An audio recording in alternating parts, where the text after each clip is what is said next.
Magic of the Sunstone. You're tuned into the Jewel Riders Archive.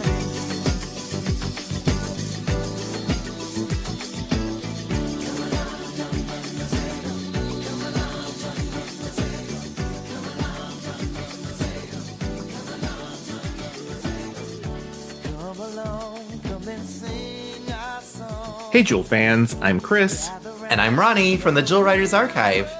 Happy 30th anniversary. And 10th anniversary. 10 years. My 10 God. years of the Jewel Riders Archive and 30 years of Princess Gwenevere and the Jewel Riders. September the 10th, 1995.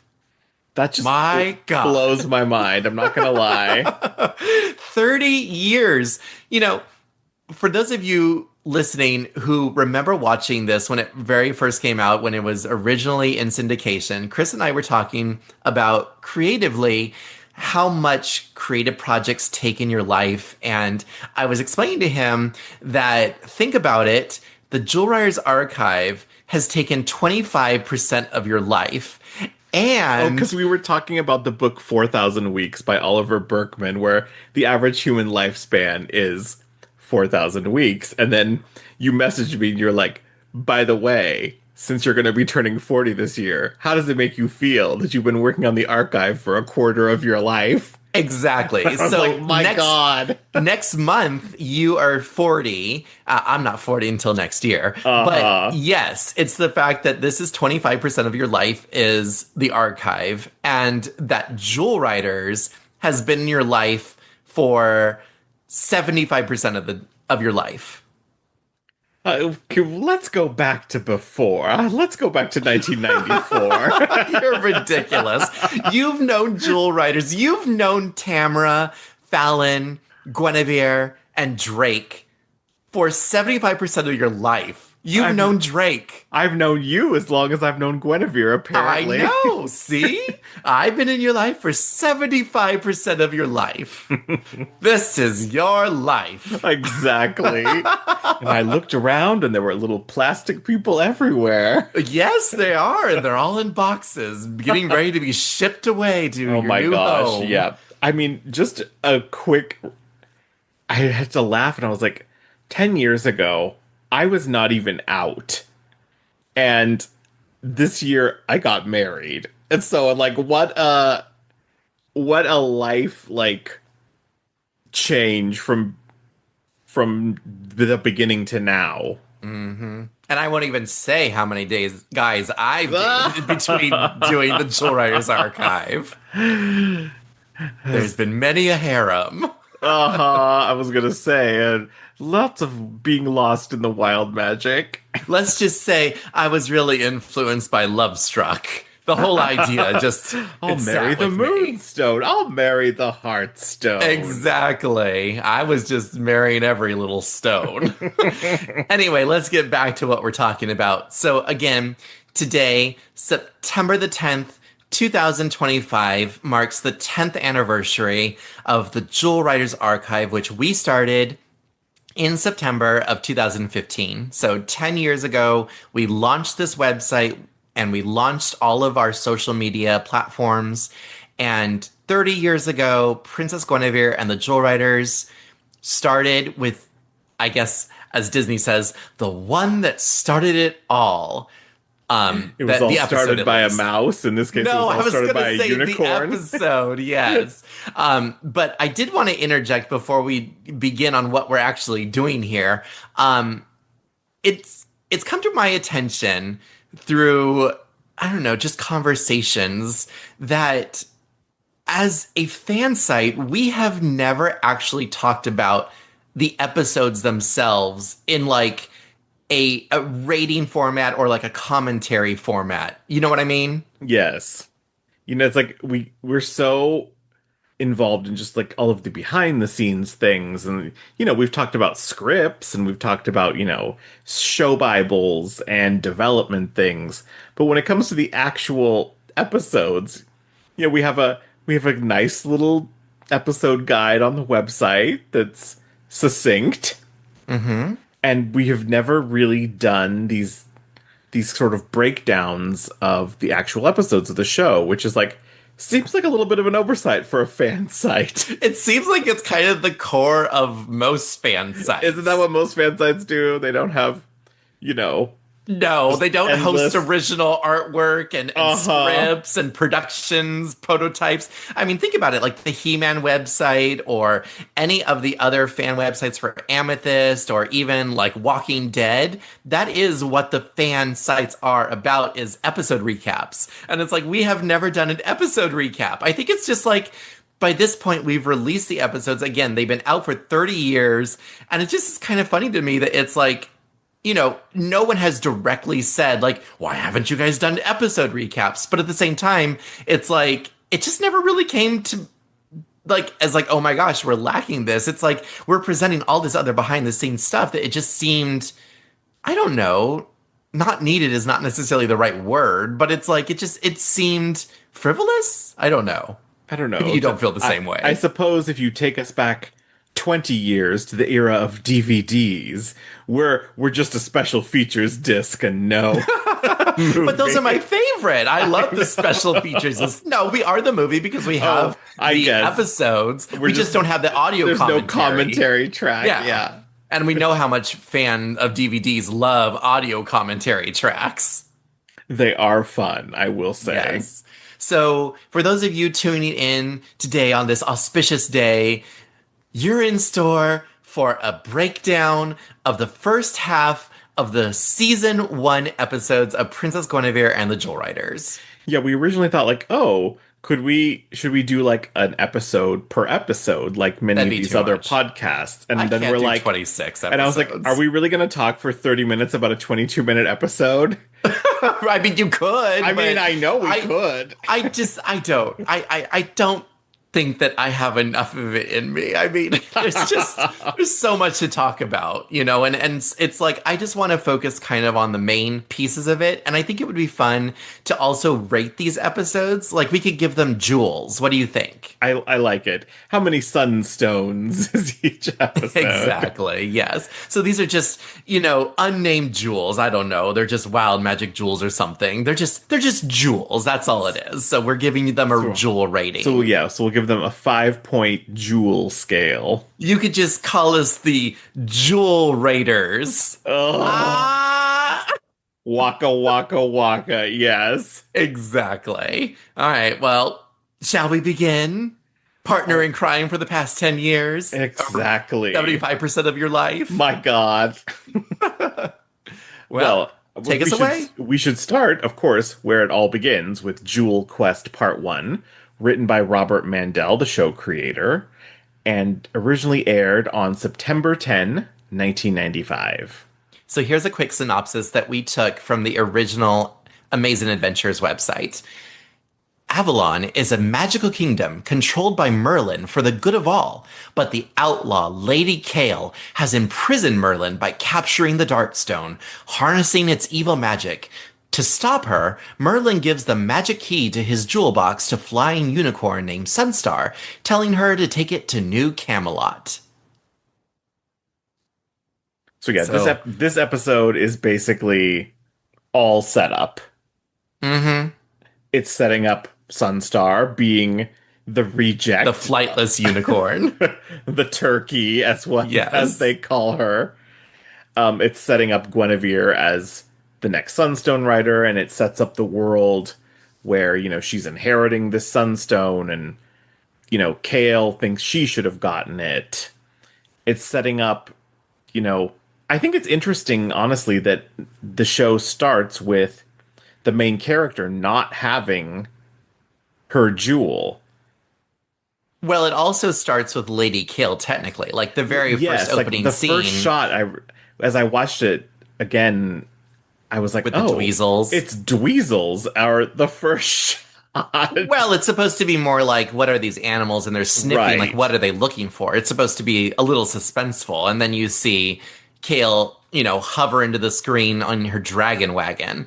And I think for me, the thing that I really like is that it just, this first episode, and it's probably because also it needed to be the first episode, so it needed to hook people, but it really takes itself seriously. And I think that there's a lot going on here as far as story goes. Like, in any movie, within the first couple of minutes, there is setup. You need to make sure that the audience understands what it is that they're watching, Right. why it is that we're cheering for that character, who are the characters, setting everything up. And I think that this first episode does a really good job of that. And I will say, I was actually watching it with my guy, and he was watching all of this for the very first time. So I was able to watch these episodes through his eyes as well.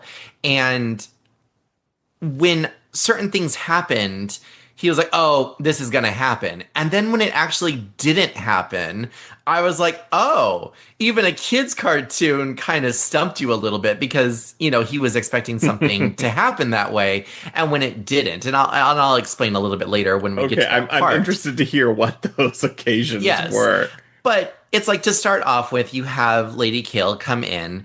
And I think that as someone coming in, not knowing anything about this show, and you're just kind of watching it, and you're like, oh, there's these travel trees, and this woman grabs this jewel. I mean, now that we've rewatched it and we know the show, we're like, okay, obviously this is what it's setting up. But I think that, honestly, the first segment is a little confusing because you really don't know much more. But then as soon as Kale transforms in the Wild Magic Tunnel, then it skips to Merlin teaching Gwenevere and Tamara. Then he says, Avalon is full of wild magic. It surrounds us and sustains us. From one generation to the next, the cycle continues. And it's almost like, I guess it was okay that it was in the second scene, but it's almost like I wish that would have been like The first scene. Yes, like it should have been better that it opened first with Merlin teaching the girls, and then it cuts to Kale. I don't know, maybe it works that way. I don't know, but I think I think it's interesting when you have Kale, once she transforms for the first time, she talks about having the power of wild magic. And then you cut to Merlin talking about wild magic. Mm-hmm. And so there is a connection there. But yes, it could have also definitely gone the other way around. Right. And where instead of meeting Kale and the Dweezils as the first characters, you meet, the titular character of the show, perhaps. Mm-hmm. Guinevere. Starla. We don't talk about her. No. With her wrong hair that I had to edit because both of them were in orange hair, so I had to color poor Tamara's pink hair. You can see that on YouTube. But, then it cuts obviously to where the Raven is warning him that something is amiss, and so he steps away. And then we go to Gwenevere walking with Tamara, talking about how she's hesitant to kind of join in this Jewel Riders, even though this is what she's been looking for all of her life. And then you meet the pack. And I think that it also sets up the guys to be part of the show. Like this next scene, because they're there, you see them and you're like, okay, so these guys must be an important part of the story. And then you see Fallon and Moondance, and you're supposed to understand that now Tamara can talk to Moondance, but Guinevere can't hear them because it's only between Fallon. So again, there's a lot of story set up, but I like the way that it flows. And I think that for a children's cartoon, I was rather proud to share it with him because in a lot of scenes, I kind of felt proud, and I was like, okay, like, this story does hold up. This show holds up. Like, it's not just some Y7 cartoon that isn't actually engaging or story building or land building or world, building and all that fun stuff. What did you think rewatching this? Yeah, I also feel very similarly, and I can see the care that went into building the show by the creative team. And you can see when you read, the show Bible that, even though not all of this eventually made it into the final version of the show, you do have all of these world building elements that really come together to make this something that is, a true fantasy story and not just, like you said, like a Y7 cartoon for kids. There's in every episode that I've seen, there's some little like tingly element of world building that just like catches me. And I have to say, like, that was sort of surprising coming back to it, even in episodes later where I didn't expect it. But we'll get to those as we come to them later. But yeah, it's well designed, it's well thought out. The whole thing has a central logic to it. You know, with the jewels, hearing the animals, you know, the way the magic works, wild magic, you know, the friendship ring and circle of friendship and jewel circles. And, you know, there is an internal logic to it that doesn't talk down to the viewers, as even though they're children. Right. And obviously this is the whole reason why we were so captured by it as kids, was because it was a story that kept our attention, and it was something that we could, you know, remember, and it was really easy to remember what happened in the episode, but at the same time it was detailed enough that we could play it, we could talk about it in, you know, in depth, I guess, you know, and we could relive the magic of that particular episode because there was so much going on inside of it.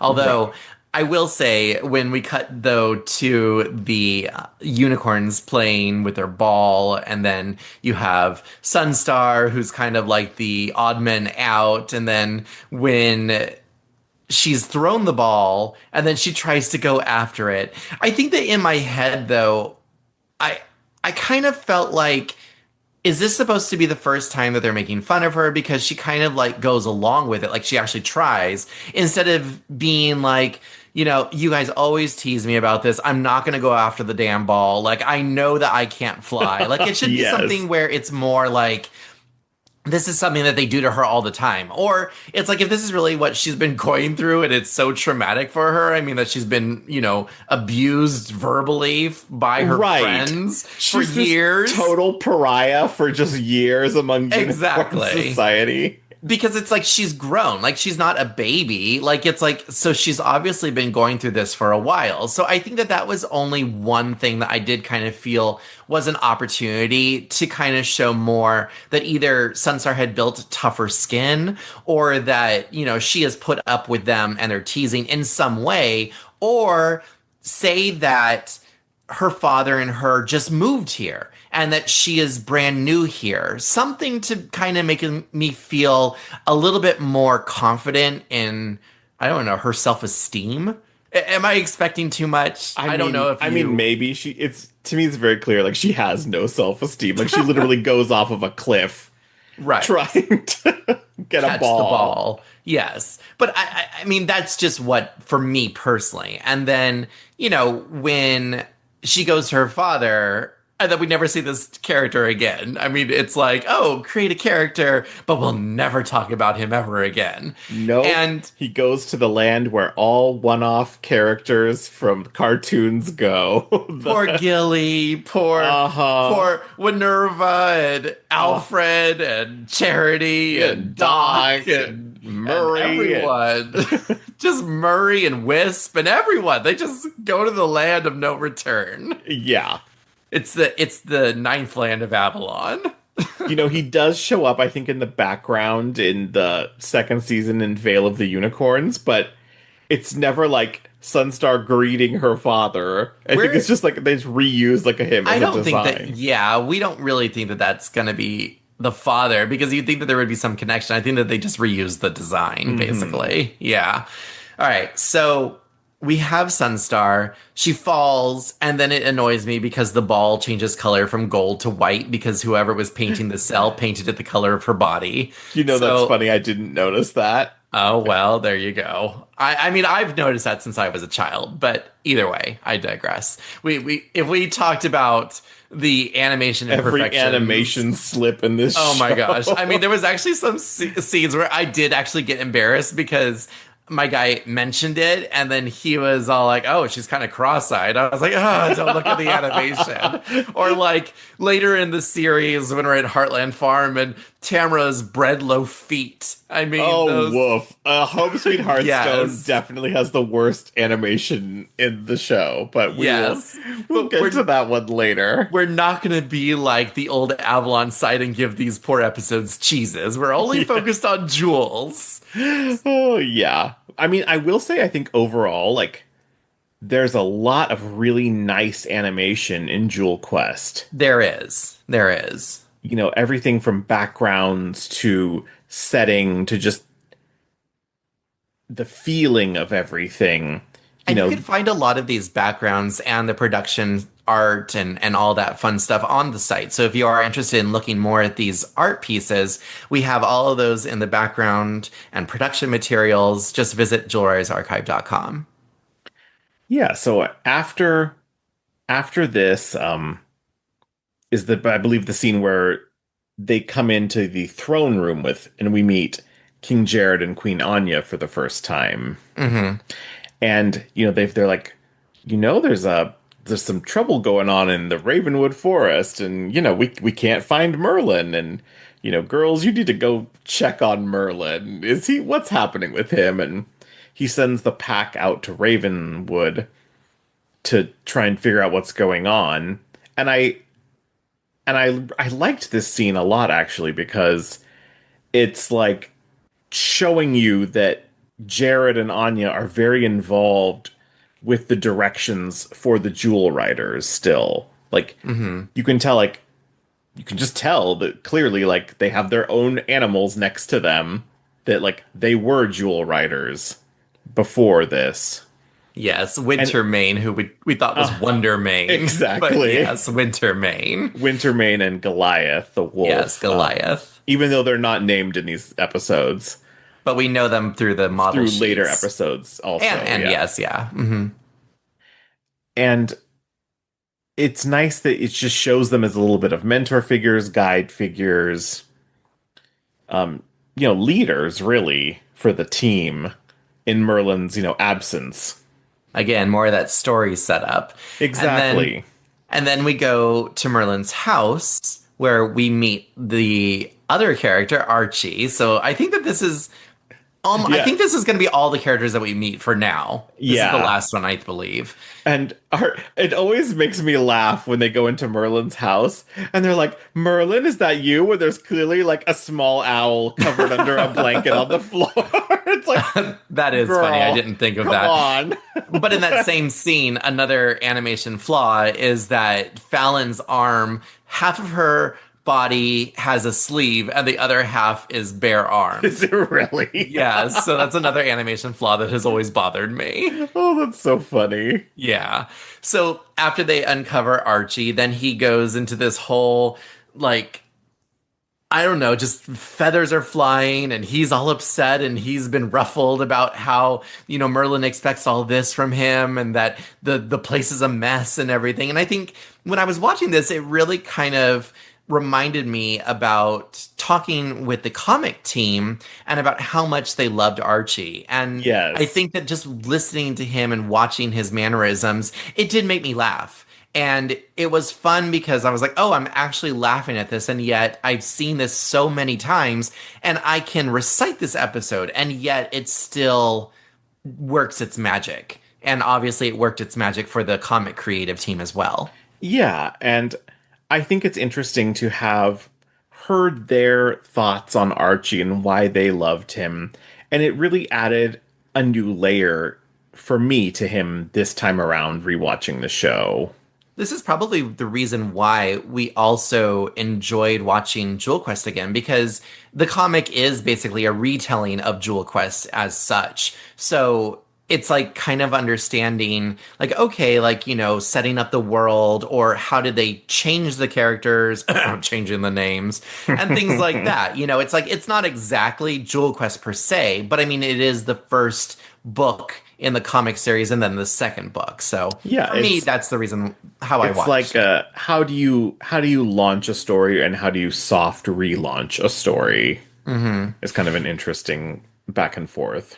Right. And so then after that scene, and Fallon announces the Ravenwood Forest, the travel trees will take us there. Let's go. And then they run out of the cottage, and we cut to Sunstar being chased by Kale.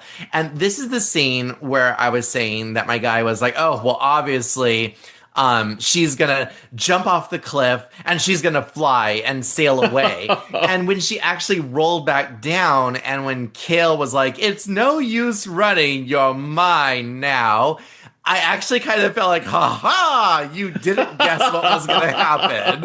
And I think that for me, it kind of gave me a sense of joy. Like, oh, look, the child's cartoon is actually keeping you a little suspenseful.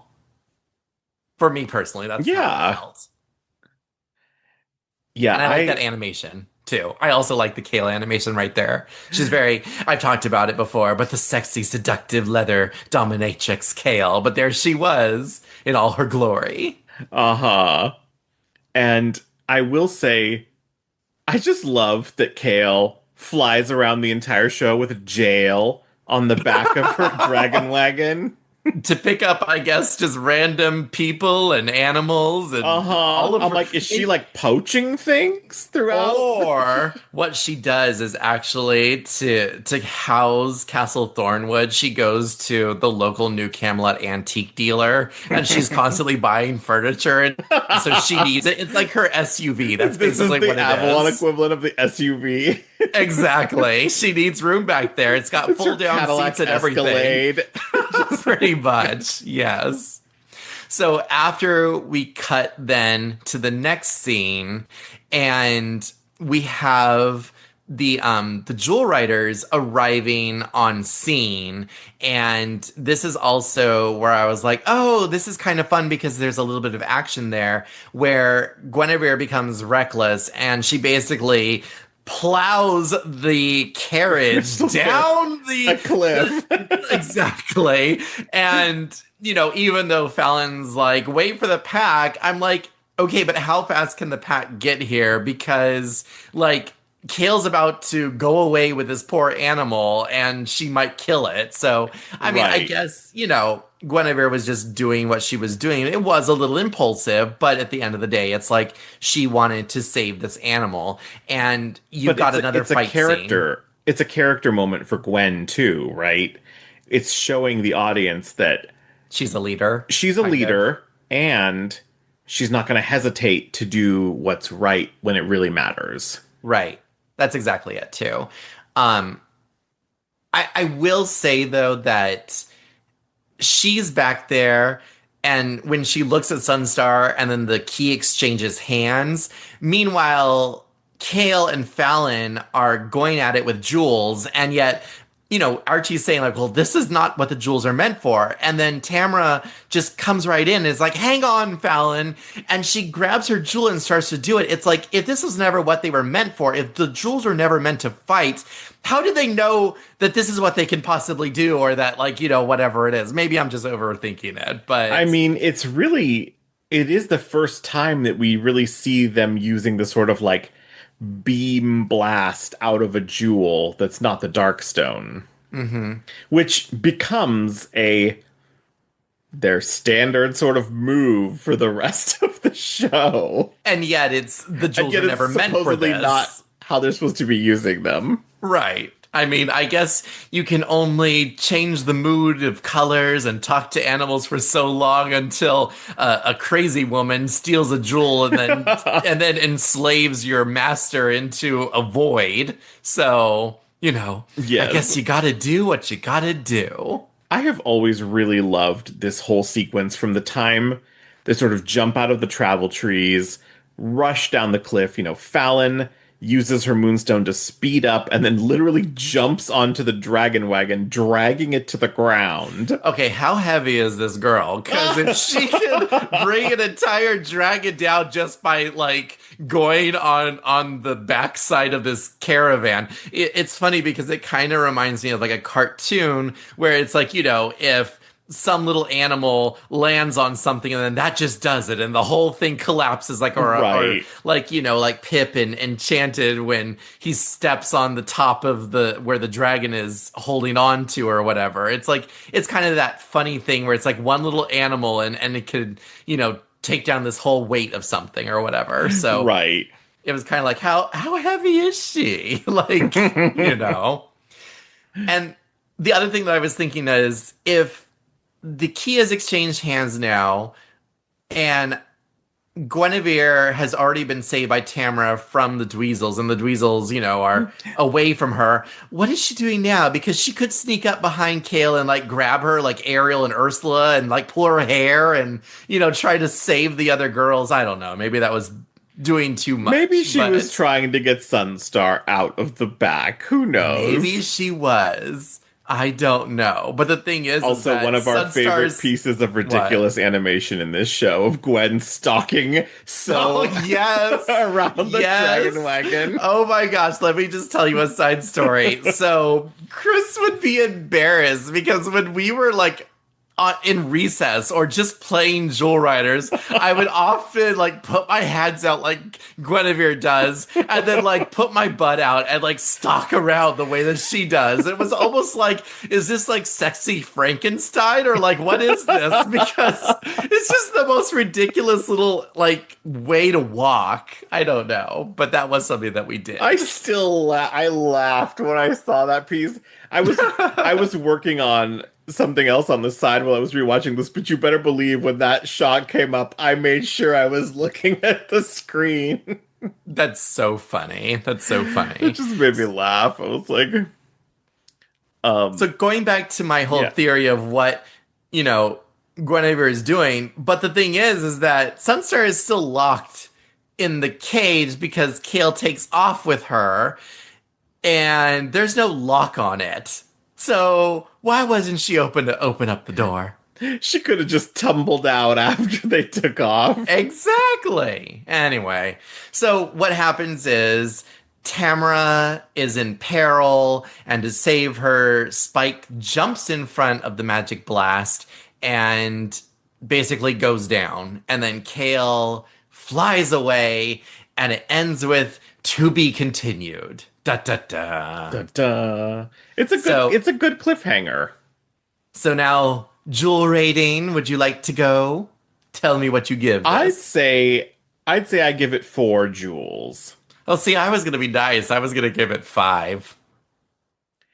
I mean, what brings it down for you? I think it's just because it's part 1, it doesn't have the payoff of everything, which is all in the second part, which is if you ask me to rate them as a pair, it's 5 jewels.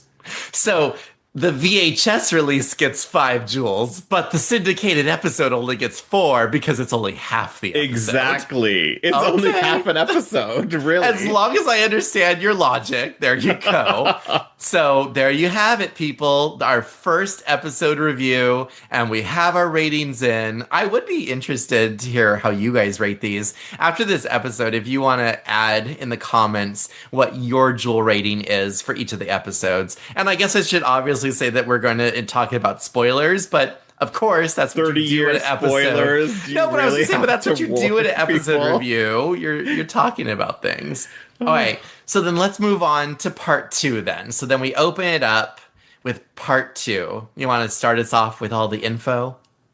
All right, so we're talking now Jewel Quest Part 2, written again by Robert Mandel. Original air date, September 17, 1995. I somehow forget that you had to wait a week to find out what happened. Yes, that's how television happened. I know, but it's like they've always been presented so together after this that it's just funny to remember that we had to wait a whole week to figure out what the story actually was. Oh, how streaming services have spoiled you. Spoiled me. I mean, actually, I was spoiled before that with anime VHS fan sub tapes because you could get 4 episodes on a tape. Yes. So Sunstar is captured by Kale and taken to her castle in the Thornwoods. Before Kale can steal the seven crown jewels to rule Avalon forever, Merlin scatters them throughout the land. Only the Jewel Riders, a heroic band of youngsters and forest animals led by Princess Gwenevere, can recover the lost magic jewels and save Avalon from the clutches of Lady Kale. Youngsters. So, okay, so we left off where Spike has been harmed and he's glowing with wild magic, and the pack arrive on site and help, as you mentioned before, it's story building. They help do a friendship ring and they jewel circle, I'm sorry, a jewel circle, and they absorb the magic into the atmosphere, and Spike is healed. Ta-da! Ta-da! Nothing has consequences. Then our band of heroes take the travel trees, go to the Thornwoods, and there we have a little bit of like a Wicked Witch of the West moment where Lady Kale appears in this floating bubble and summons Gwenevere to follow her voice, and then the carriage rolls away without any kind of thought of danger. I love that they just zoom away. Somehow a whole carriage goes faster than a people horse on or horseback. a wolf. Yes. And then the boys and Fallon are stopped by the Thornwoods, and Guinevere and Tamara make it into the next part of the forest, which is the castle. And in this crumbling, like, travesty of a house, It's a rune, really. Like, yes, there's this apparently princess. I mean, she couldn't afford any better, apparently. She just really likes living in this crumbling castle over here. and yet she just has this open air throne and table. It must not snow in Avalon because that wouldn't last a winter. A quick aside, I love the creepy little music cues that they play when they're going through the Thornwoods. Yes, it would be nice to have those music cues, wouldn't it? I know it. But I guess it just isn't meant to be. Nope. Okay, so again, very Wizard of Oz like Dorothy coming into the Wicked Witch of the West castle, and she's, trying to take the ruby slippers, but then there's sparks from the slippers when the witch tries to touch them, in the same way that Kale is zapped when she tries to touch the is it the jewel box or one of them? When she tries to touch it, she's like zapped. Remember? I think it's the box. Yeah, I'm pretty sure it is. Either way. No, it's the key. Isn't it the key where Sunstar where she has it on the horn and then she tries to touch it? Oh, yes, that's when she's it is. So that's like before she locks her in the back of her Yeah, SUV. it was in Jewel Quest Part 1. I knew that there was some Wizard of Oz thing that like triggered in my mind when this was happening. And then we've got Drake coming to the rescue here and saving Tamara. And of course, this is also where you and I kind of built this shipping of the two characters. Yes. It's interesting. It's like when I watched it this time, I was like, oh, she calls out directly to Drake, not Fallon, not Josh, not Max. Right. She calls out directly to Drake to grab her. And it's like, oh, that's a cute little moment for them, I've always thought. And again, the reason why we've always seemed to pair them together, even though, according to the creators, it's supposed to be Gwenevere and Drake, later Ian. But, I guess it's just Tamara and Drake in our mind. Maybe it's in yours. Just keep shipping forever. Exactly. And we'll continue to ship Max and Josh together till the end of time. Exactly. Yes. Exactly. But, so, Kale opens the jewels. She has them in her hands, floating above her, until the jewels create a window that they can see Merlin. Merlin says, no, no, no, and scatters all of the jewels back to the lands from whence they came. No, no, no, no, no, no, no, no. You don't get these until the last episode of this season. Exactly. And, Kale's throwing herself on horned tables and I did see that, and I thought that would actually very much end in her demise. I was like, you would gore yourself on that coffee table, girl. Like, Yes, yes. Again, the animation I think is well done. Especially when she peeks into the jewels and it's like the lower angle looking up at Kale as if you were inside the box, and then the jewels spin around and then they reveal Merlin, and then they scatter. And in your head, though, I did think, okay, if Merlin wrote down somewhere, like, okay, I found this jewel in this place. this one here. And Yeah. exactly, like, I found it in this place. I mean, later they do say things like, oh, the crown jewel is returned to where it came from. So then why aren't you guys just going there, and in basically a day you could go and get all the jewels once again? Why did it take you an entire season? But I digress. I will say that in Wizard's Peak, they do mention we're not far from where the jewel was first discovered. But See? it's not where the jewel ends up when it's sent back to the land. So from whence they came is kind of an It's just open-ended statement. It's like, it'll go back to the county somewhere. Well, I mean, I guess. See, I didn't think about it that way. I thought, like, it's going to land at the X marks the spot of exactly where he originally found it. That's what I thought. So, okay. I'll throw the writers a bone and I'll give them this. There you go. And we do see all the jewels there.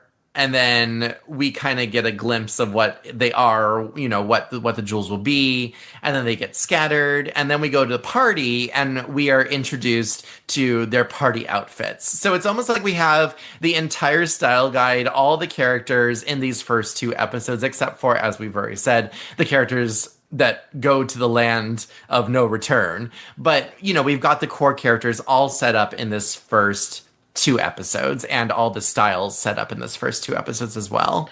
Right. And, so Gwen has bid goodbye to Sunstar, and they go to the party. The party is, I don't know, I love the whole sequence of it. It's always been just wonderful, Tamara leading the animals in, the others all looking on. I love Queen Anya's little speech in the beginning. And the song. How can you not love the song? Yes. And of course, Gwenevere in her full pink outfit. It's funny. Ruffles and a body armor. The 90s. This is totally a praise to Greg. So, Greg, I hope that you're listening to this. But watching just these 2 episodes, when Gwenevere came out in her party dress, I kid you not, I wanted to run upstairs and grab my open toys and play with my deluxe Gwenevere. Aww. Like, I really did, because just watching it on screen and seeing how fun it was in her dress, like, just talking about it right now makes me want to go and get the toys and play with them. So that is the power that Greg's designs have, because they were just so true to the design of the cartoon that it's just like the toys just really... I think that I had a whole new love of the product just watching the show again. I was like, oh, I want to go grab my deluxe Gwenevere and just play with her. Yeah, and they're great party designs. Both the girls and the pack have great party designs. And, it's fun because these designs show up multiple times throughout the series. There are, other party designs that they get put in. But for the most part, these are their party looks. Right. And of course, synergy with the toys. So, right. And we can talk all about the toy designs, but you'll have to watch the archive showcase episodes for those. We have all the episodes on our YouTube for each of the toy designs. So if you want us to talk more about Gwen's ruffles and Tamara's ruffles and Fallon's non-ruffles, well, we talk about all those in the archive showcase for the toys. So there's each episode for Fallon's each of the elf designs. Shoes. Yes, exactly. And then, well, then it cuts to a scene where I do have to laugh, because Spike is, or is it Sugar? Sugar is sitting in Tamara's dress and is being dragged around. Yes. And it's like, wouldn't that rip it? But whatever. Poor Tamara's gonna run back into that arena. Her dress is just muddy. Exactly. But the one thing that I did want to call out, though, because you were talking about how Tamara led the animals in. So this is something that, again, my guy had said, like, oh, well, obviously, because Fallon is paired with a purple-haired unicorn. Guinevere, Literally named golden-haired princess. Moondance. Yes, exactly. Is Guinevere really going to be paired with a Giant sheep, flying cat? Yes, exactly. Like, it's like a cat, and then there's like a gazelle. Antelope? Yeah, an antelope. Or and I thought the other one looked like a sheep-horn thing. Or was that the gazelle? Wasn't it a zebra? Yeah, okay, that's what I was thinking of. Yeah. So a zebra. Yeah. So it's like, okay, honestly, do any of those say sun to you? Like, but yet you have this other character that has golden hair and his name's Sunstar. So it's very obvious. I mean, again, maybe it's not for the suspense of it all, but it's like none of those were really, I think, like, candidates. I think that if they wanted to actually be a little bit more suspenseful, that they should have actually come out with like a really pink colored sun cat or like a really blonde haired color animal, like, so that you could have been like, oh, it's going to be one of these animals, and then be disappointed that it wasn't. Maybe just my opinion, but that's what I kind of thought. I've always wondered, more recently, not as a child, but, you know, the animals also, like Tamara's babies, go through Jewel Rider training with her and Merlin. So did these animals also go through Jewel Rider training just to, like, not be picked later? Poor things. I was like, oh, I guess your career path didn't work out so well. You went to college and everything, and yet you're still flipping burgers. So I guess that's the way it goes. Go back to grazing, I guess. Oh, well, you know what? That's the life right there, right? Everybody wants to be a unicorn. So then Merlin appears after everything happens, and it's magic, and everyone's excited, and Fat Sugar is sitting in Tamara's arms and just falling out like a giant loaf of bread. That was another animation that I just was like, oh, this is so horribly drawn.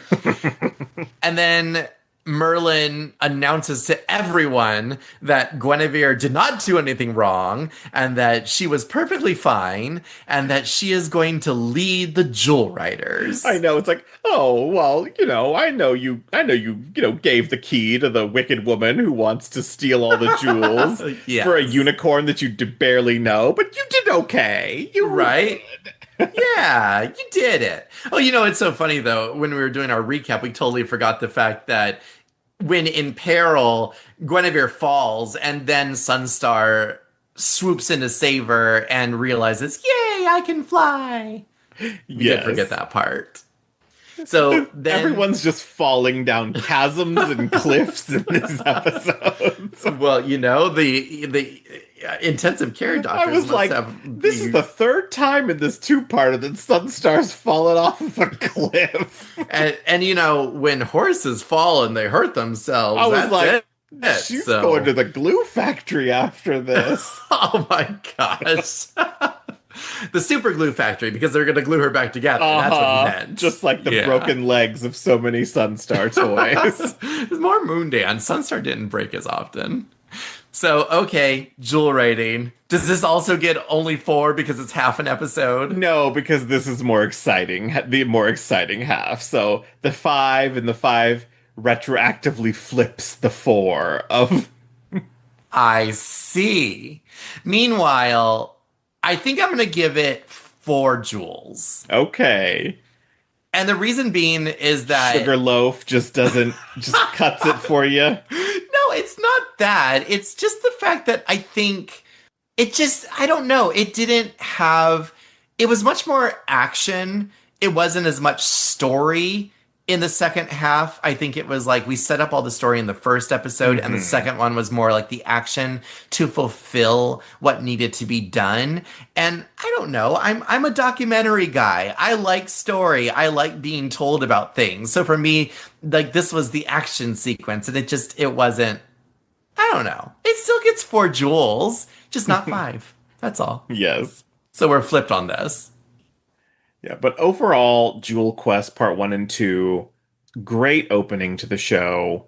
Sets everything up really beautifully for you're building your understanding throughout watching the show.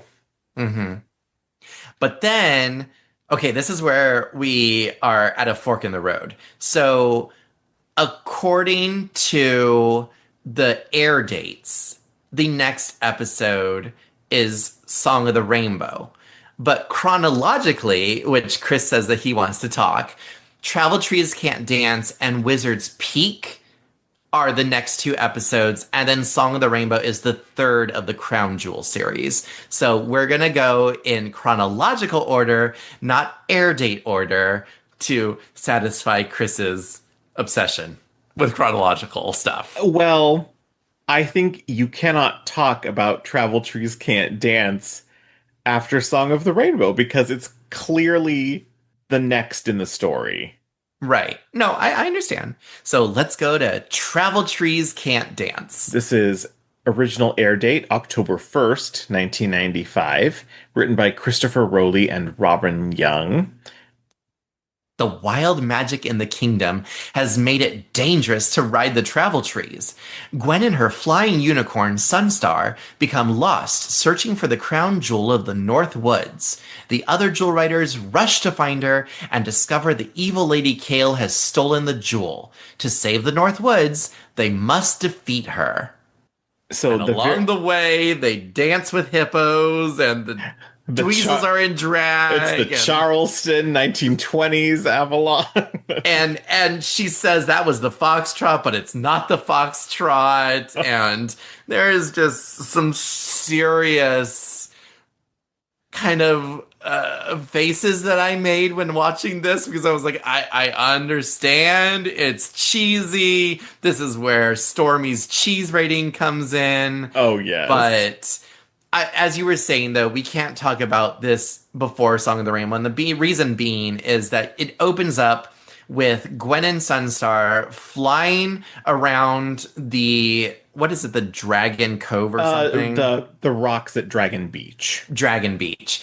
And she gets thrown off, and then she's wet, and then she tells... My beautiful coat, it's soaked. Exactly. But then she tells Sunstar that let's use the travel trees, and Sunstar's like, not without the others, because we're still learning. The episode's, very much establishes that they're still really learning, and this is one of the things that I do appreciate in the show, because I think many shows of the era would have just had her be fully as proficient as the other two.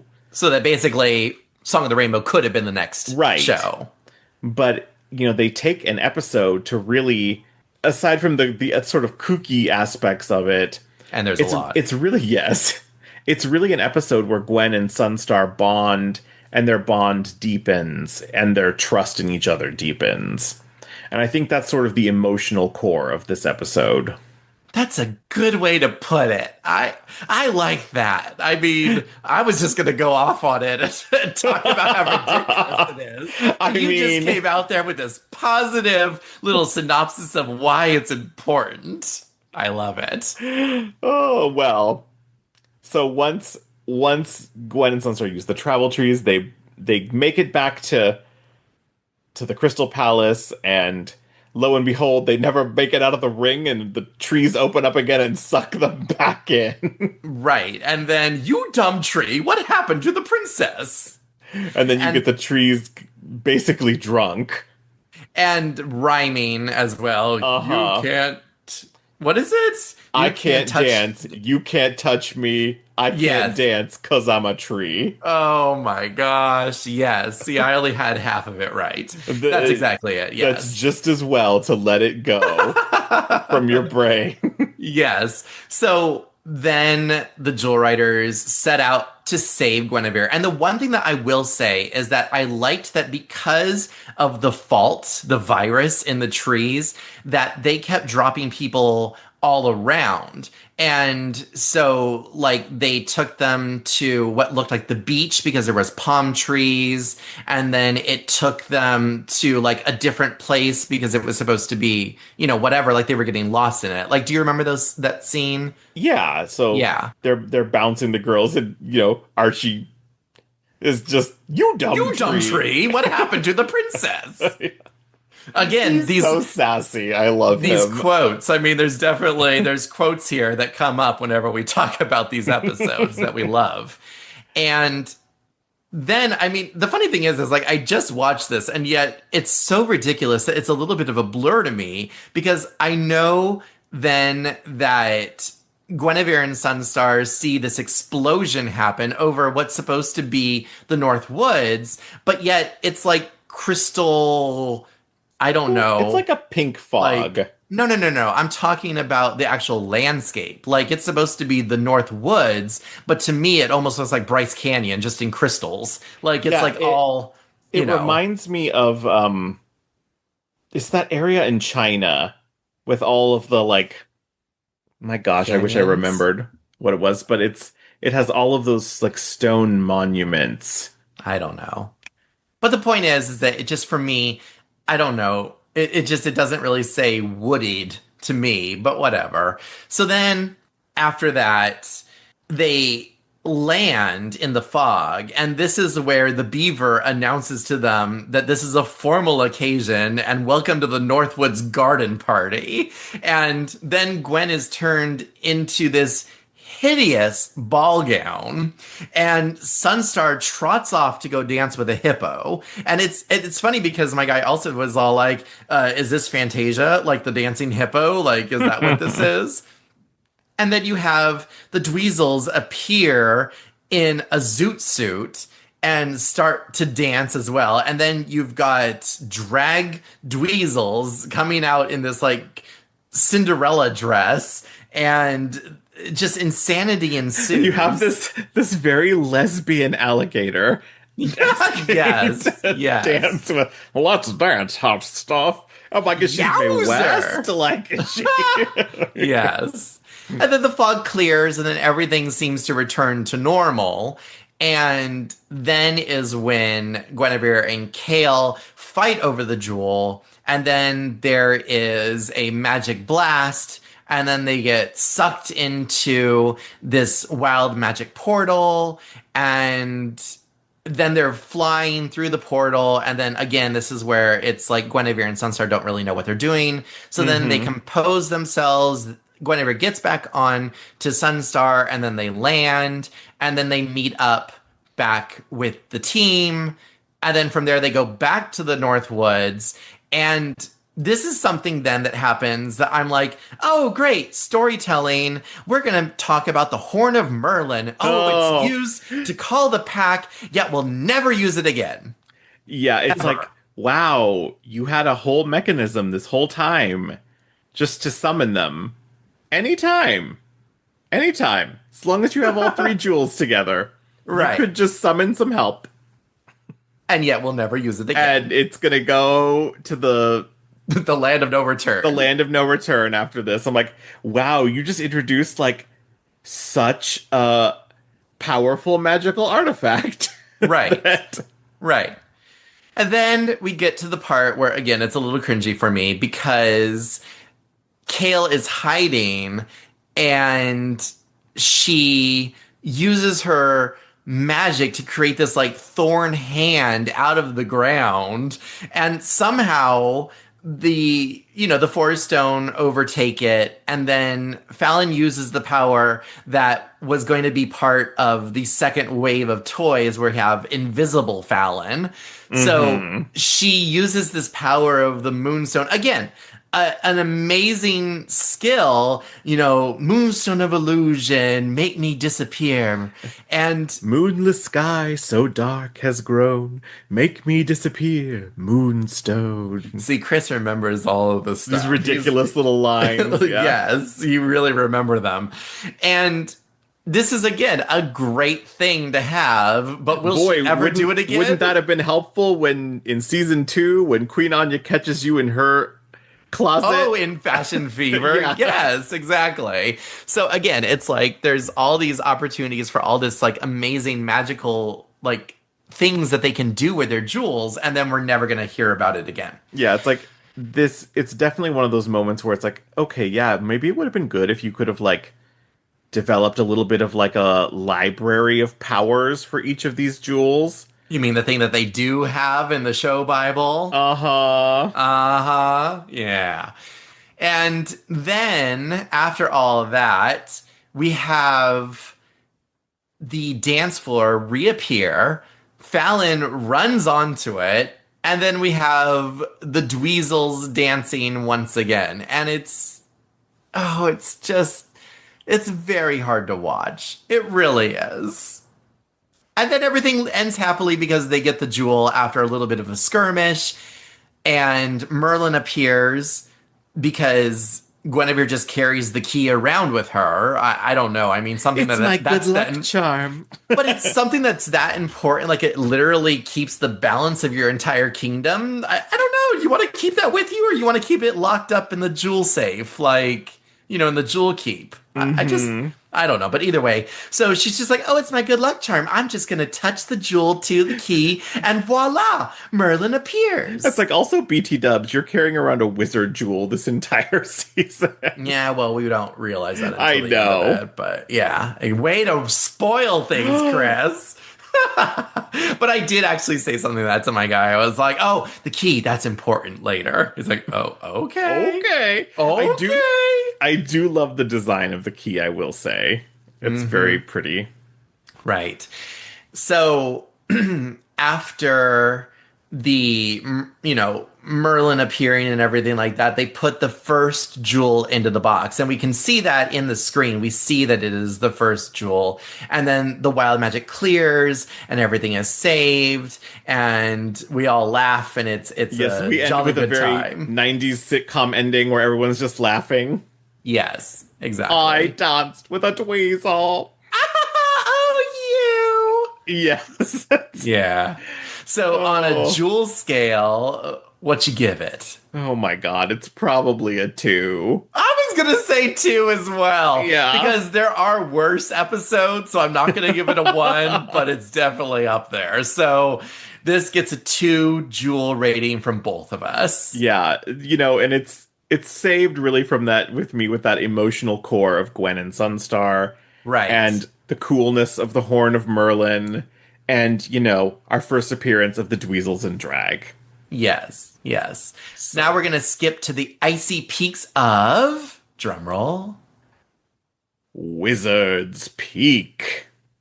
So this was broadcast on October 8, 1995, written by James Lucino and Robin Young. Gwen and Drake ride to the old mountain called Wizard's Peak. Inside, they find a giant As opposed secret... to the new mountain, sorry. Inside, they find a giant secret room and the precious crown jewel of burning ice, but they wake up a mighty guardian of the wizard's treasure. When Gwen and Drake disappear after fighting for the jewel, Tamara, the other jewel riders, must come to their rescue. I think that there was a missing Tamara and but that's okay. That's what it says on the website. Yes, so let me just get this out of the way. This is my favorite episode of season 1. I was just going to say, this is your favorite episode, isn't it? Yes, it is. And why would that be, Chris? Do tell us. Well, there are a variety of reasons. Number one, it's a wonderful Gwen and Drake banter showcase. And it has them getting frisky in the caves a little bit. And I gave the cleaning crew the day off. Exactly. She's literally like pressing up against him from behind. She's touching him like in his exposed skin.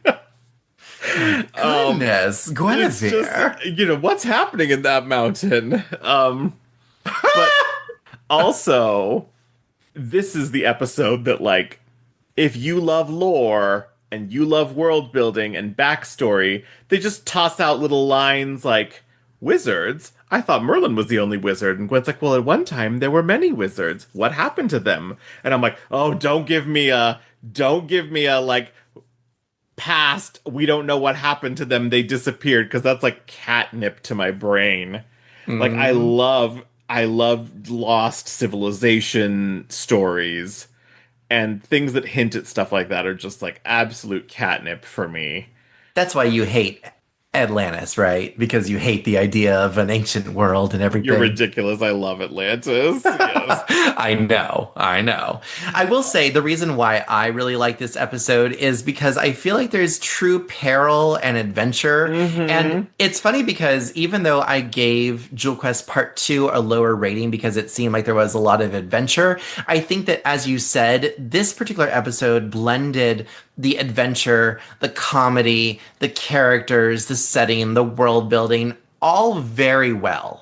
And so for me, this is definitely one of my higher rated episodes. Yeah, But it's firing on all cylinders at this point. so let's open up with the intro where basically we pan across this frozen landscape and we see that Fallon and Guinevere, with Tamara nowhere to be found, are Yeah, with the pack. interestingly, right? Like, I don't know. She doesn't like the cold, apparently. Who knows? but But also they're all, everybody's got winter outfits that never appear again. well, except for they wanted to do it in a toy version in the third wave of toys, but we didn't get that. I know, but Snowflake Hat Tamara is not really Yes, a canon yes. I appearance. suppose so. But again, I mean, it's one of those throwaway things where it's like they've designed these outfits that they And I designed all this love stuff. these outfits. Like, And they weren't toy packs. Oh my gosh, I would have loved to have these little outfits, like these little snow outfits for the toys. Guinevere's snow outfit is so fabulous. It's this full length belted coat that's pink With and fur. has fur. Yes. It's just like she's an old movie star just rolling around the hills. Well, I think that the banter actually reminds me a lot of old movies, and maybe that's Yeah. another reason why I This is- do enjoy this episode. This feels there's little bits of Indiana Jones to this episode. Yes, very much And so. Indiana Jones is, of course, based on those old movie serials from the 30s and 40s. Right. So, which are full of banter like this. And adventuring, and I mean, Mysterious maps brought by mysterious characters, right, exactly. That's exactly it. Okay, we got to get into the episode before we're already singing all of its praises.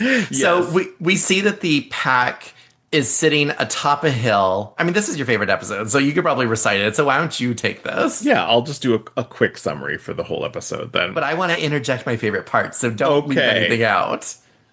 Okay, so two traders, they look kind of vaguely Mongolian, give the Jewel Riders a map, and they say, we've risked a lot to bring this to you, which, of course, in the back of my brain is like, wow, What did they risk? What's the story here? Right. But as they're handing off the map, who should appear but Lady Kale?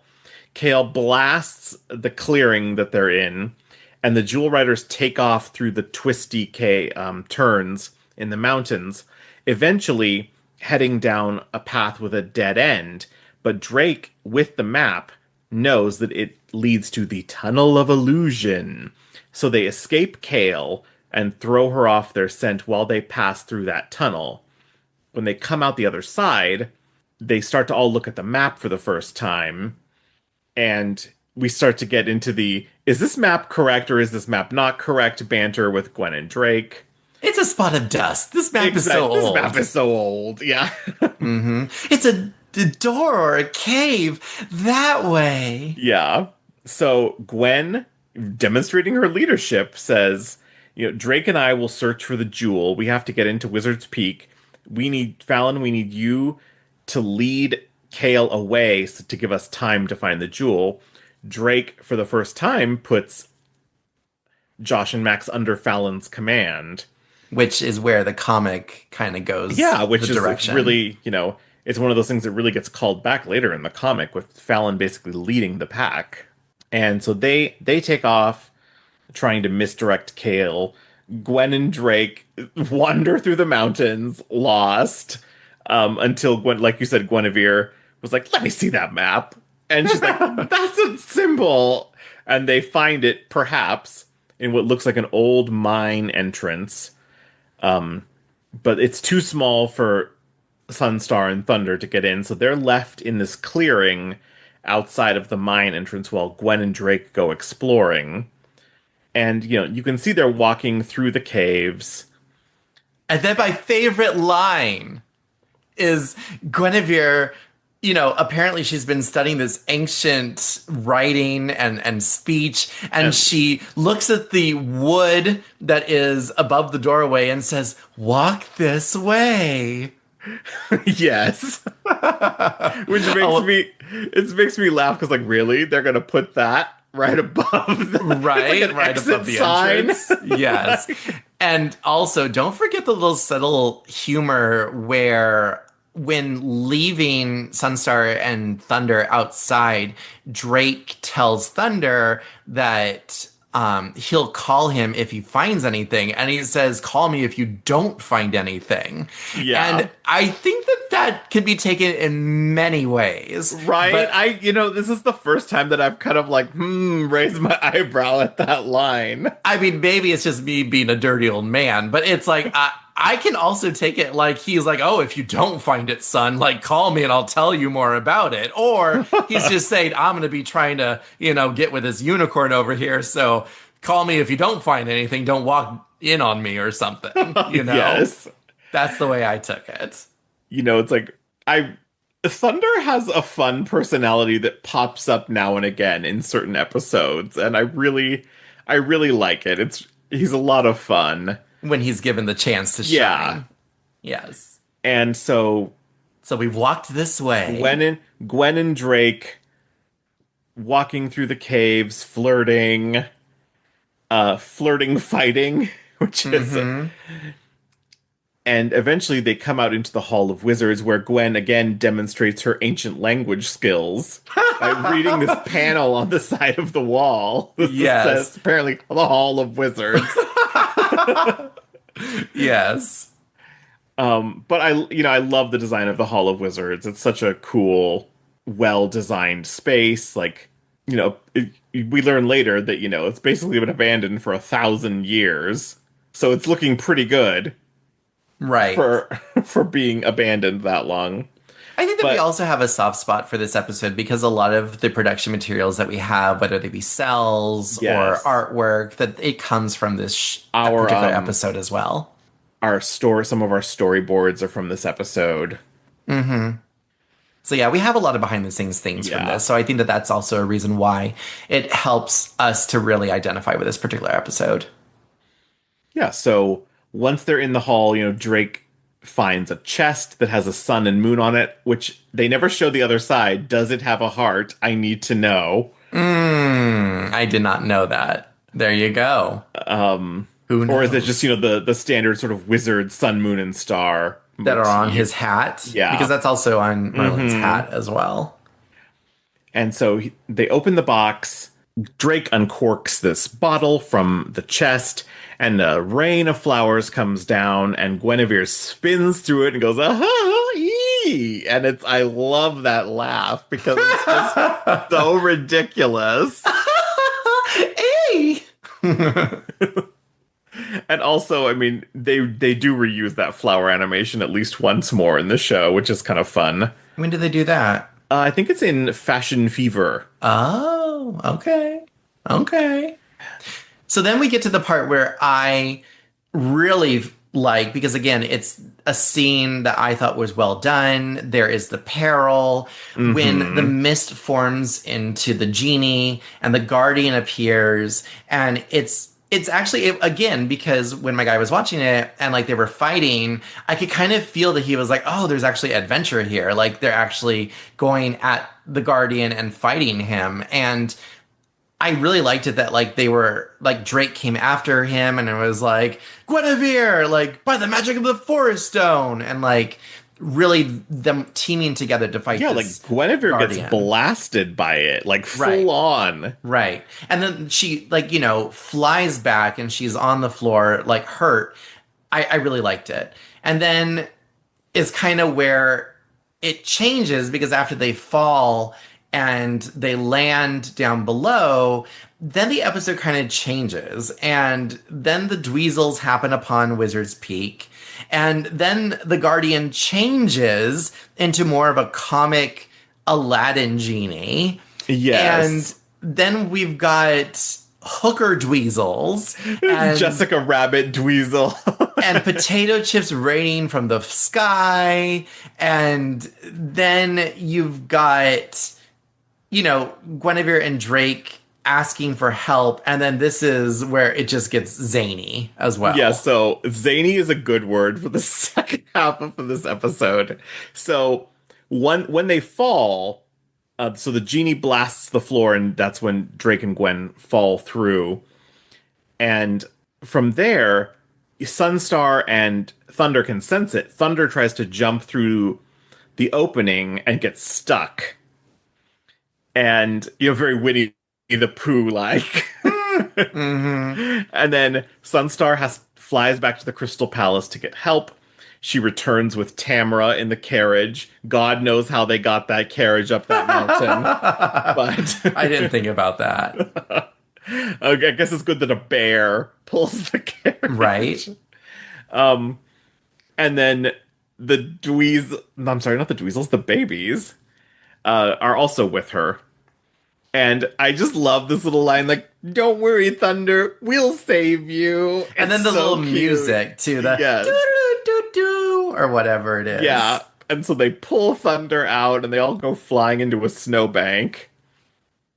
And then, because the tunnel's gotten narrow, too narrow for any, adults to go into, Tamara sends the babies and Archie inside.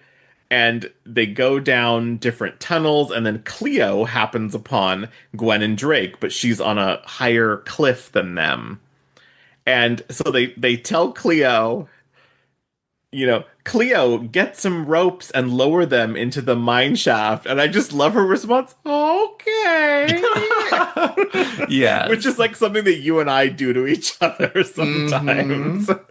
And so there's this whole ridiculous sequence of telephone, basically, where the message gets changed over and over between all of the babies and Archie. We've got get some oats and blow them into the mine draft, cut some boats and load them onto the flying raft. And, Tamara, crusted moats onto the flaming toothy ring lash. Yes.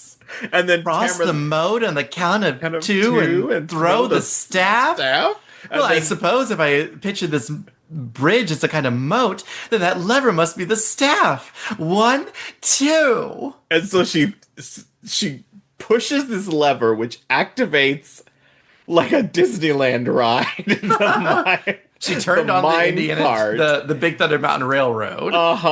And so these mine carts start rolling through the interior of Wizard's Peak, which is just so many questions. Well, I would say if this was ever to be a ride, this is the ride right here. 100%. This should be a ride somewhere. You do have to wonder, did the Wizards put the mine carts in there? Were those people before the Wizards, after the Wizards?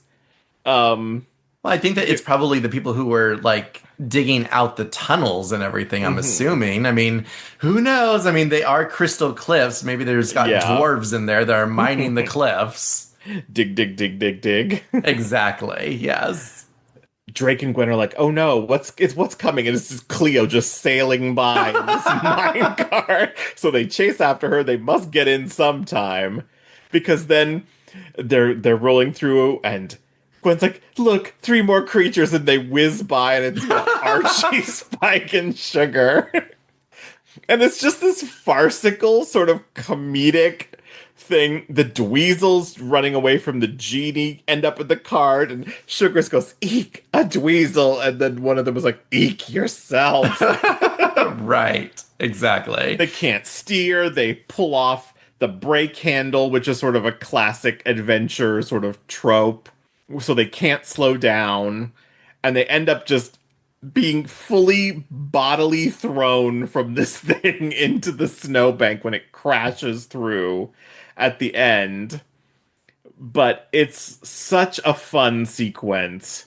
I really love that sequence. It's funny because the the comedy, which doesn't quite land Travel in Trees Can't Dance. Travel Trees Can't Dance, does land for me here with the Right. babies and Archie. Right. 100%. I mean, I don't even think I have to ask, but do you have a Jewel rating for this? This is a 5 jewel. Absolutely. Yay! If I could give it 6, I would. No, only 5. And I also give it 5 as well. So this is, I mean, we agreed on Travel Trees Can't Dance, but this is the first episode that we've awarded 5 Jewel rating to unanimously. Yeah. One of my absolute favorites of the entire show. We don't see the placement of the jewel, so it could potentially be the third of the Crown Jewel episodes, but we've always placed it right after Travel Trees Can't Dance because it was paired together on the VHS. So this has always been the second Crown Jewel episode to us, even though you really can't see it when they place it inside of the jewel box. That annoyed us even as children. Like, right. I want that shot of it going into the box. Right. But I think that when we did look at it, we were almost certain that it was the second one. Like, you can barely see it, but I think that we did agree that, like, okay, we don't see a rainbow in there. So we're pretty sure that it's only the one when it opens up and it's just the Northwoods jewel in there for right now. So, I'm sorry, after they place the jewel back inside the jewel box, again, Merlin appears, and then they end with a snowball fight, and poor Drake still trying to read that map. Yes, exactly. So, 5 jewels all around. Then we go to my favorite episode. Funny that they're back to back for us. But we have Song of the Rainbow. This originally aired September 24, 1995, written by Mary Stanton and Robin Young. Mary Stanton, the author who would go on to write the Unicorns of Balinor series. Which was also dedicated portions of the Jewel Riders Archive to before. Yeah. So if you like that series, make sure to look it up on the Jewel Riders Archive. Yeah. So what happens in Song of the Rainbow? While performing at a craft fair, Tamara is enchanted by the magic music of a harp. Following its call, she leads the Jewel Riders and Kale to Rainbow Falls and the missing Rainbow Jewel. Can Tamara's music repair the broken Rainbow Jewel, or will she be lost to the wild magic? So something that I have to add to this is, for me, I think that this episode is the quintessential Jewel Riders episode. I was just going to say that. Yes, because it has music, it has a crown jewel, it has the main character, it has all of the characters in it. You have, Drake as well as the girls. You might not necessarily have as much focus on all of the pack, but Josh is still there as well. This is actually a standout episode for Josh.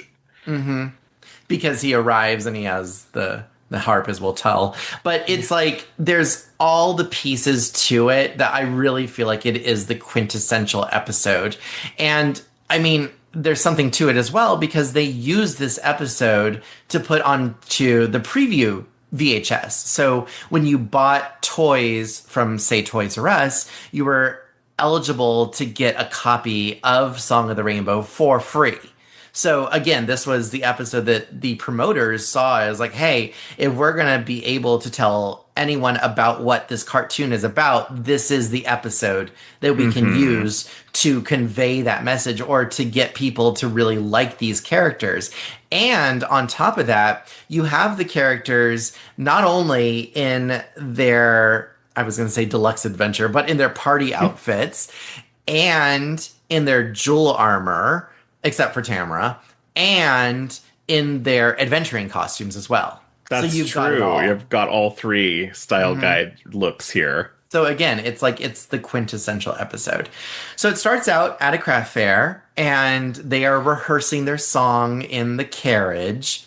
And then we cut to basically Gwen and Tamara deciding what they're going to wear. Fallon walks in and says, "You two got to get a move on. It's getting late. I can't decide the red or the lavender. The red is nice, but I also like But so is the other. The other." But it's the Riverdale's craft fair. You want to look fabulous. Well, I was going to say, but Tamara says, "Oh, I like them both, basically." And then she's like, "No, but it's the Riverdale Craft Fair. You've got to look fabulous."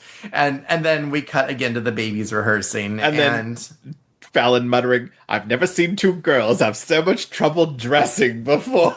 Yes.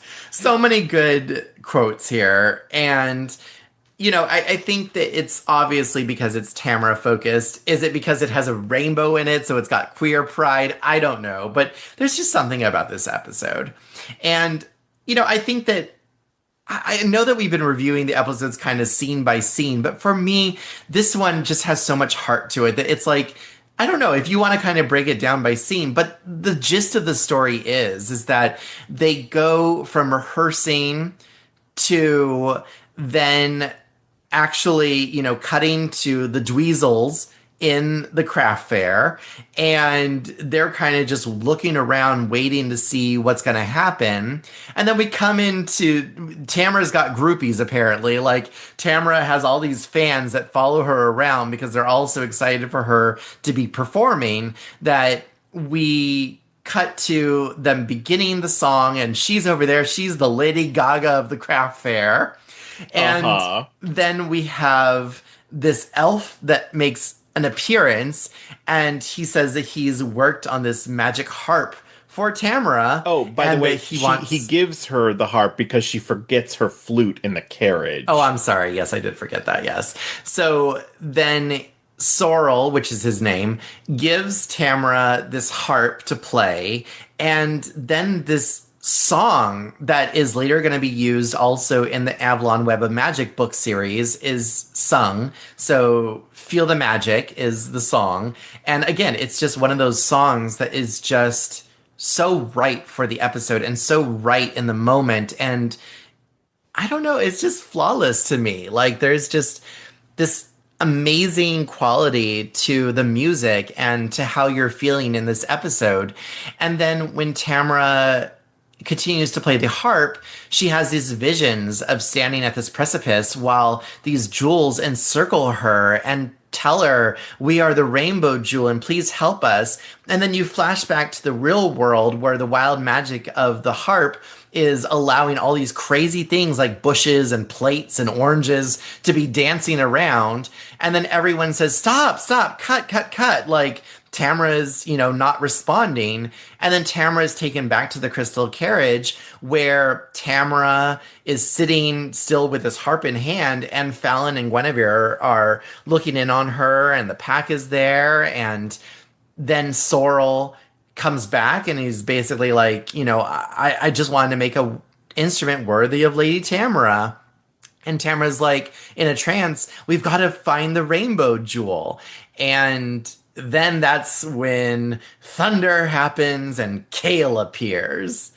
She hears them talking about the possibility of a crown jewel being involved, and apparently she's just waiting out there on the side just to send a bunch of tornadoes down into the craft fair.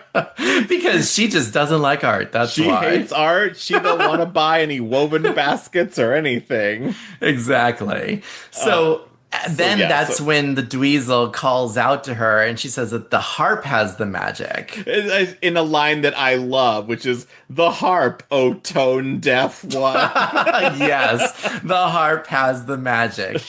And that's where the scene happens that I love, where Tamara is caught in this magical, like, I don't know, transporting thing. I mean, apparently the Darkstone can do anything that you want it to do. Like, it just transports people. So she lashes out this whip. Tries to draw. She basically draws Tamara off the ground toward the dragon wagon. And then she's suspended there, right? In front of the... And then Kale grabs the harp. Tamara falls. Gwen, she's falling. And then And that's where Gwen goes after her. And then that's also a part that I love because then, they get jewel power. And then you see all the segments that they used for the previews when they did the commercial for the VHS as well. So you've got Gwen flying up to capture Tamara and bring her back safely. And then is when the tornadoes are unleashed and you see the pack go into action and you see all of the jewel riders. You've got all of them fighting as well, so it's like, again, the way that all of them are kind of there together. yeah, they work well as a team. They all, work together to dispel the tornadoes. Meanwhile, Gwen and Sunstar work on closing the portal since, again, it's like you have this winged flying member of this team who ends up often with those sort of problems that need some aerial support. Right. And then, we're being dragged in. Yes. And then after all of that, Kale flies away, and then I guess the Jewel Riders kind of get everything in hand and they blast all of the tornadoes, and that does it. They all start disappearing. Yes. And then you got Sorrel explaining to everyone why he did what he did and the fact that he just wanted to make an instrument worthy of Lady Tamra. And then Archie again says, that we have to go find the rainbow jewel and whatnot. And then we get Kale going through the travel trees. Yes, in one of my favorite ridiculous exchanges between her and the travel trees. So the travel trees, which are basically trying to prevent her from getting to Rainbow Falls. So they basically pretend to not understand her when she asks where to go. And she's like, take me to Rainbow Falls. They're like, the shopping malls, you say? No, Rainbow Falls. And before that, they suck her into the portal, which is... And don't forget, we have the appearance then of also the Elvis Dweezil, because he's rocking out on the harp. Oh, yes, during and then this... he throws it. Yeah, during this period where they're being bounced around, the Dweezils are playing with the harp. One of them turns into Elvis and, throwing your guitar off of the stage. He throws the harp off of the dragon wagon, and then it gets sucked back into the wild magic again. And think that Josh was right there as well. Yeah, where Josh is there to actually pick up the harp, and then Josh rejoins the main group of Fallon, Gwenevere, Gwen, and Tamara. Tamara and Sorrel. Because Drake has been left behind. That's right. They leave Drake to watch the babies. Well, someone's got to watch the babies. Right, with Tamara in that trance. Yeah. You mean him? He'd better wash my tail carefully. He'd better blah, blah, blah. Tamara! Yes. So yeah, you have Cleo being total queen bee, which is so funny. It's just... she's adorable in that scene. And then you've got the whole thing that happens inside of the Rainbow Falls when they do arrive, because now that Tamara has the harp again, she's able to open it up. Somehow she just knows to do that. I love that Josh just gives her the harp when she asks for it, as if she hasn't been like crazy trance person this whole time. Right. And then they walk in to Rainbow Falls, and let me just say, really freaking cool, even as a kid, that, you play this harp in... There's also a beautiful piece of animation in this episode, by the way. Of her nails? Of her nails playing the harp. Yes, it's like one of the most beautiful pieces of animation in this whole show. Yes. So they make a doorway through the falls and go in behind. There's this huge cavern that has, this spinning rainbow light in it. And what they figure out is that the rainbow jewel has split apart into the 7 different colored stones. And when it split apart, it must have, turned in... some chips must have been knocked off. And Sorrel has put those on the harp, just as decoration. And from there, that's what allowed the bridge of communication between the Rainbow Jewel and Tamara. Also, the only time in the show that we see one of the jewels having sentience of some kind. Yes, that is able to talk. I was going to say, you basically just quoted Fallon where she says, Sorrel must have found the chips and put them on the hop. Which also bugs me because you cannot tell that from the design of the harp.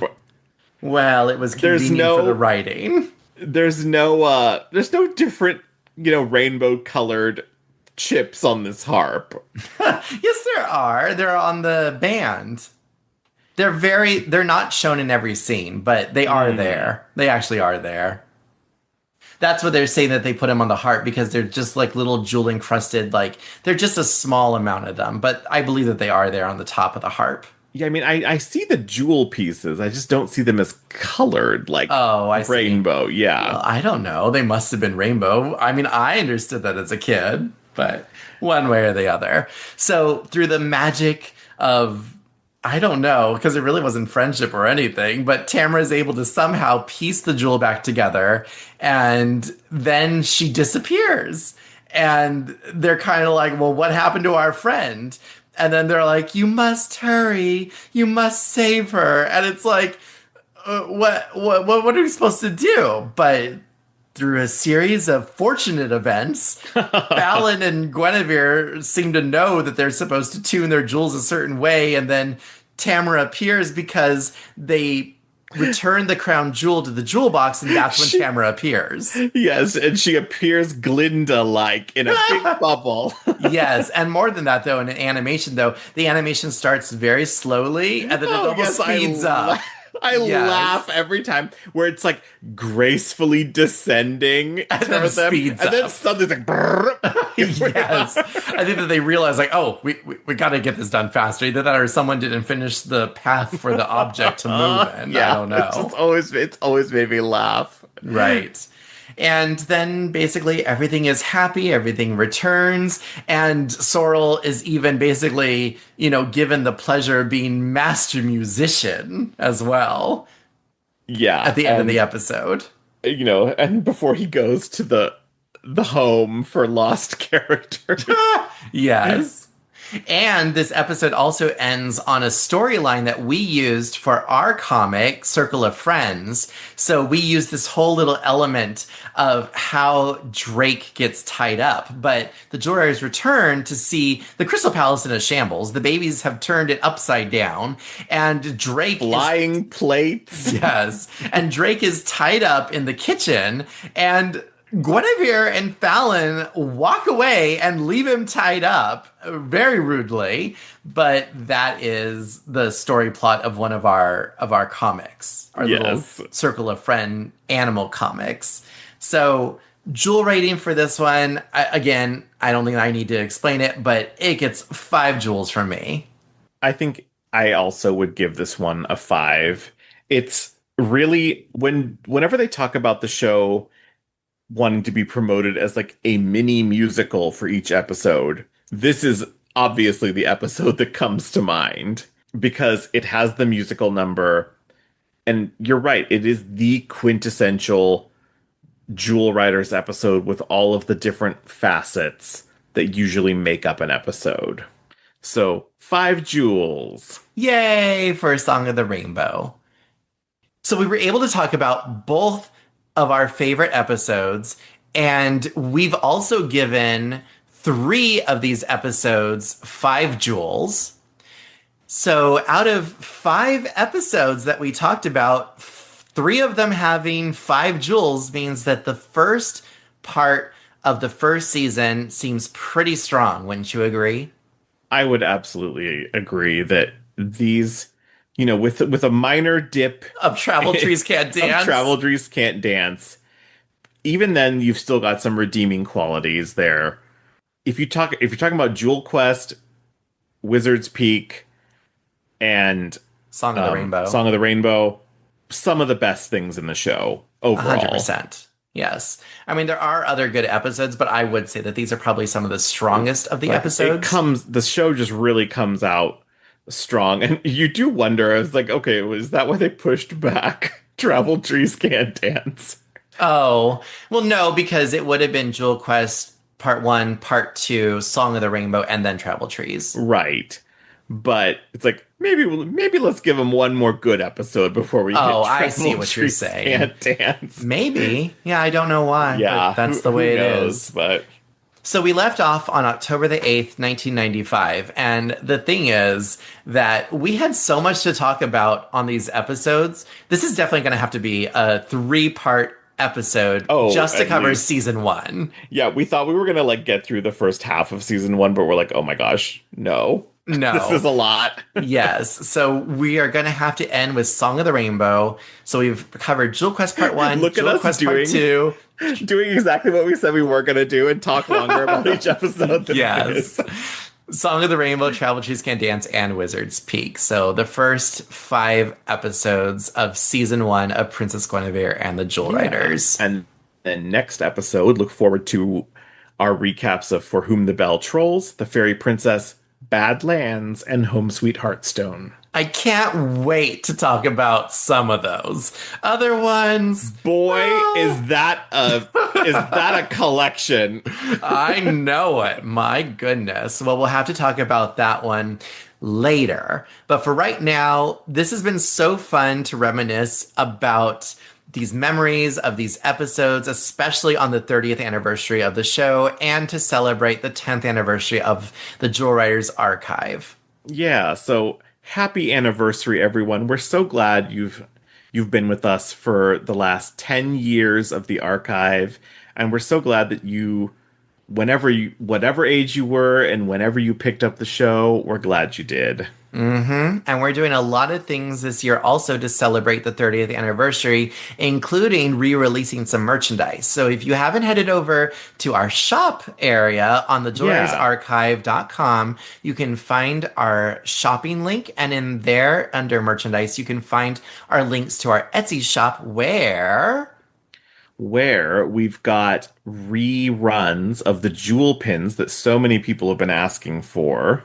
and a few other surprises. So yes, including a reprint of the zine as well. Mm-hmm. Yeah, so if you didn't get the zine or the jewels during the 25th anniversary of the show, well, there you go. It's a little bit of magic here. We found some stuff that was flying around in the wild magic, and we were able to get them from Morgana's lair and bring them back for you. Yes.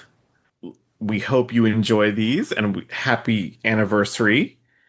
Yeah, and aside from our home at jewelridersarchive.com, you can still find our social media accounts, though they're not updated very frequently anymore, on Instagram. And if you haven't checked out our YouTube recently, we've uploaded a few new things for the 30th anniversary, so we hope you enjoy those. And of course, if you want to find out more from the Jewel Riders Archive podcast, you can find us on any podcast platform or our home on Podbean. And as we always like to say at the end of every episode, friends together, friends forever.